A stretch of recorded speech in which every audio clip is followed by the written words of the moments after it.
नमस्कार मित्रांनो, कसे आहात तुम्ही? मस्त मजेत ना?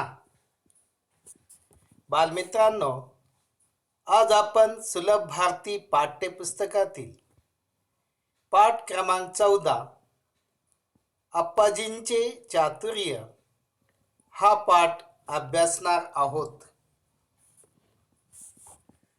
प्राचीन काळी भारत देशात वेगवेगळ्या ठिकाणी वेगवेगळे राजे महाराजे हे राज्यकारभार पाहत असे. जनकल्याणासाठी व राज्यकारभार सुरळीत चालण्यासाठी ते आपल्या दरबारी मंत्रीगण म्हणून ज्ञानी, हुशार व शूर तसेच कलाप्रवीण लोकांना महत्त्वाच्या पदावर नेमणूक करत असे. मित्रांनो, बिरबलाच्या चातुर्याच्या कथा तुम्ही वाचल्या व ऐकल्या असेलच. आजच्या पाठात देखील राजदरबारी असलेला हुशार चतुर प्रधान अप्पाजींची आज आपण भेट घेऊन जाणून घेणार आहोत त्यांच्या हुशारीचे मजेदार गमतीदार 2 किस्से. चला तर मग उघडूया पाठ क्रमांक 14 पान नंबर 39 अप्पाजींचे चातुर्य. या पाठाचे लेखक आहेत विलास गीते. खूप जुनी गोष्ट. विजयनगरमध्ये तेव्हा कृष्णदेवराय राज्य करत होते. त्यांच्या प्रधानांचे नाव होते अप्पाजी. अप्पाजी फार चतुर होते. चातुर्य म्हणजे हुशारी, बुद्धिमान.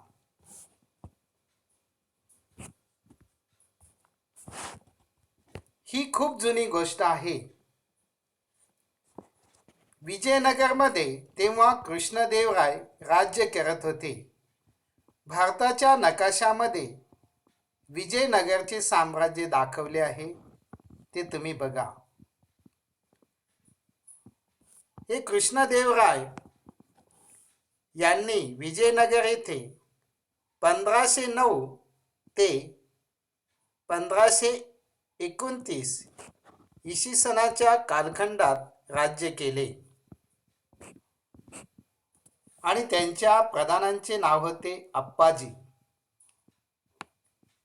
अप्पाजी हुशार होते, बुद्धिमान होते आणि त्यांच्या हुशारीची आणि बुद्धिमत्तेची चहूकडे वाहवा होत होती. उत्तरेकडे कलिंग राज्य होते. त्या राज्याच्या राजाला वाटले, एकदा आपणही अप्पाजींची चतुराई पाहावी. चतुराई म्हणजे हुशारी. म्हणून त्याने कृष्णदेवरायांना निरोप पाठवला. निरोप संदेश, मॅसेज. तुमच्या राज्यात फार चवदार कोबी पिकतात, चवदार चविष्ट.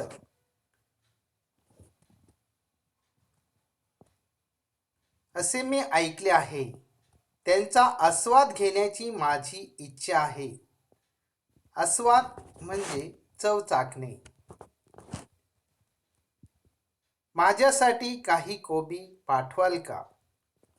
या अप्पाजींची परीक्षा पाहण्यासाठी कलिंग राज्य आणि त्या कलिंग राज्यामध्ये राज्य करत असलेले राज्यकर्ता राजा याला देखील या अप्पाजींची हुशारी बघायची होती.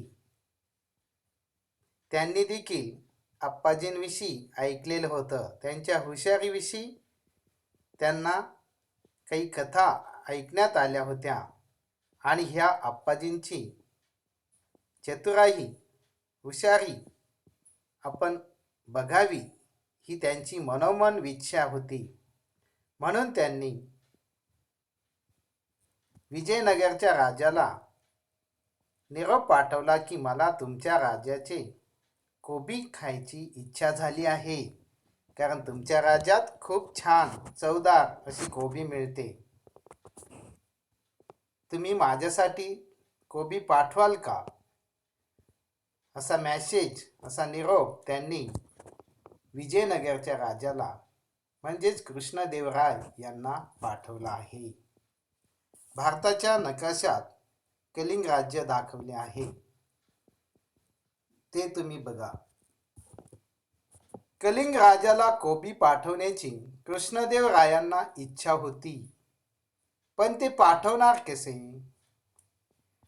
त्या काळी आजच्या सारखी वाहतुकीची जलद साधने नव्हती. वाहतूक चालायची ती बैलगाड्यांमधून. आता कलिंग राजाला देखील कोबी पाठवण्याची इच्छा कृष्णदेवरायांना होती आणि त्यांच्यापुढे पेच निर्माण झाला की ही कोबी पाठवायची कशी, कारण त्या काळामध्ये रेल्वे तसेच विमान सेवा नव्हती, बुलेट ट्रेन नव्हती, बस नव्हत्या. तर त्या काळात वाहतुकीसाठी लोक बैलगाडी, घोडागाडी यांचा वापर करत असे. म्हणून या कृष्णदेवरायांना देखील चिंता वाटली, या राजाला चिंता वाटली की आपण ही कोबी कशी पाठवायची. म्हणून ते शंका त्यांच्या मनात आली आणि ते विचार करू लागले की हा प्रश्न कसा सॉल्व्ह करायचा. बैलगाड्या कलिंग राज्यात पोहोचायला 3 महिने लागत. आणि बघा, विजयनगर ते कलिंग या 2 राज्यांमधील अंतर बैलगाडीने जर प्रवास केला तर 3 महिने लागत असे. आणि एवढ्या दीर्घ काळपर्यंत बैलगाडीत कोबी पाठवले तर ते निश्चितच नासून जातील, सडून जातील. आपण चांगली ताजी कोबी पाठवली तरी ती कलिंग राज्यात जाईपर्यंत कुजून जातील. कुजून जातील म्हणजे नासून जातील, खराब होईल असे राजाला वाटले.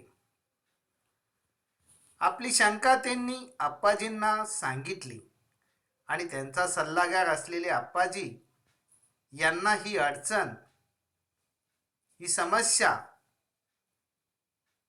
कृष्णदेवराय यांनी सांगितली. त्यात काय अवघड आहे?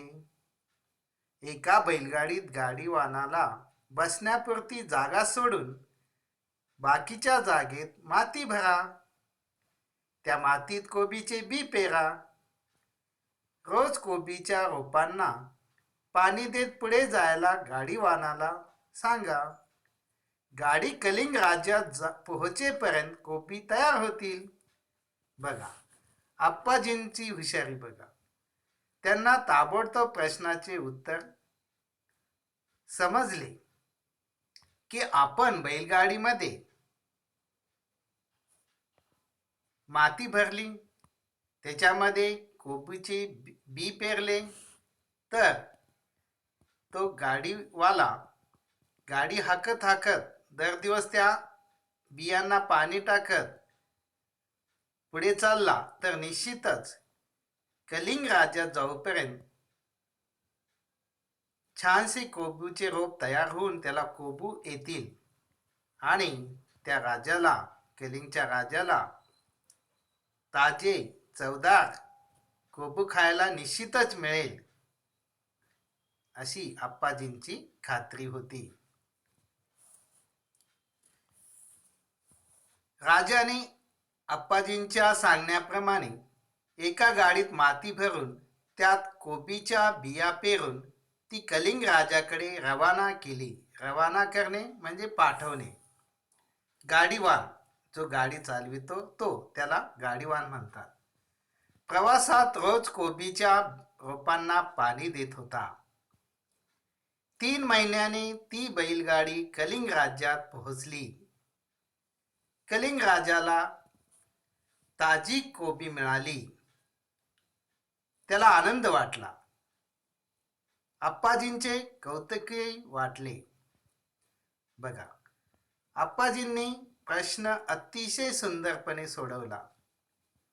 समस्या सोडवली आणि राजाला, कलिंग देशाच्या राजाला ताजी सुंदर कोबी, चवदार कोबी खायला मिळाली.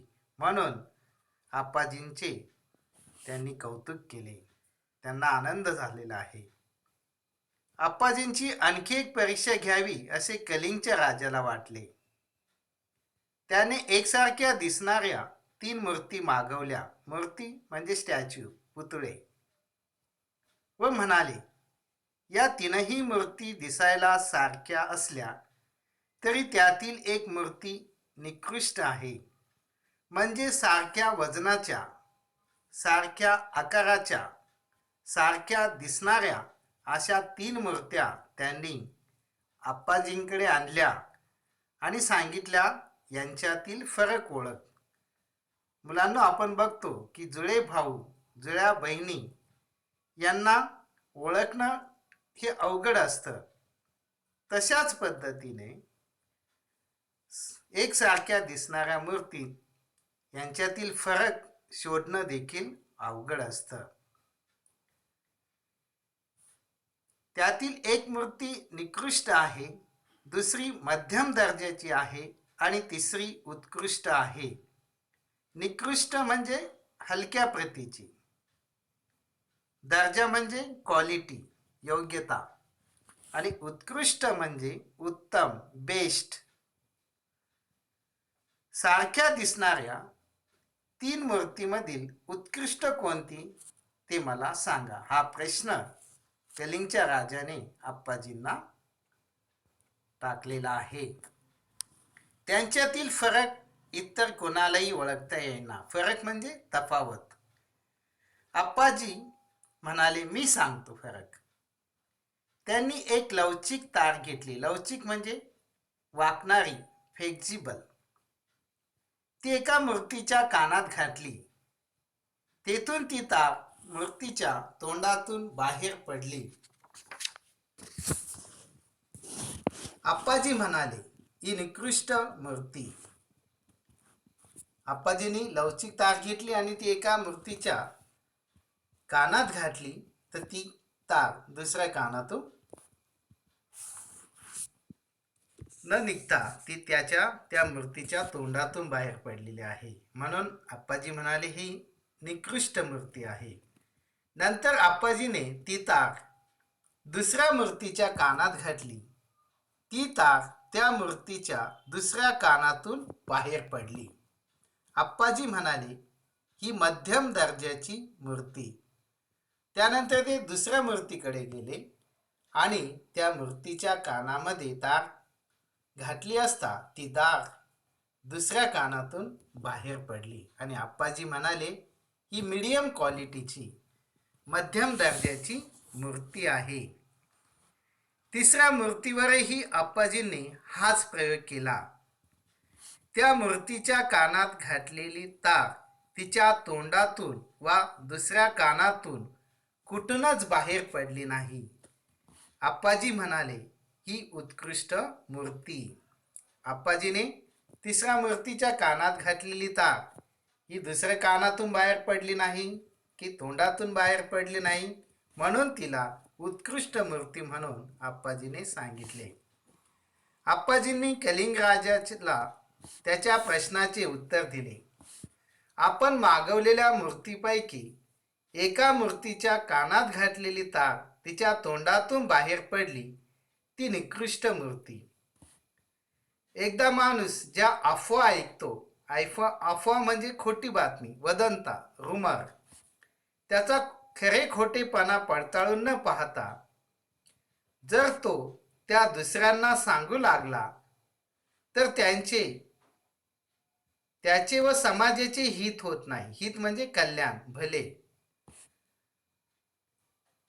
या मूर्तीचा असा अर्थ निघतो. म्हणजे अफवा आपण ऐकल्यानंतर त्या जर आपण दुसऱ्याला जशाच्या तशा सांगितल्या तर त्यातून समाजाचं हित होत नाही आणि अशी माणसे निकृष्ट असतात, असं आप्पाजींचं मत होतं. दुसऱ्या मूर्तीच्या एका कानातून घातलेली तार त्या मूर्तीच्या दुसऱ्या कानातून बाहेर पडली. ही मध्यम प्रतीची मूर्ती. एखाद्या माणसाने अफवा ऐकली आणि ती दुसऱ्या कानाने सोडून दिली तर त्या समाजाची हितही होत नाही आणि नुकसानही होत नाही.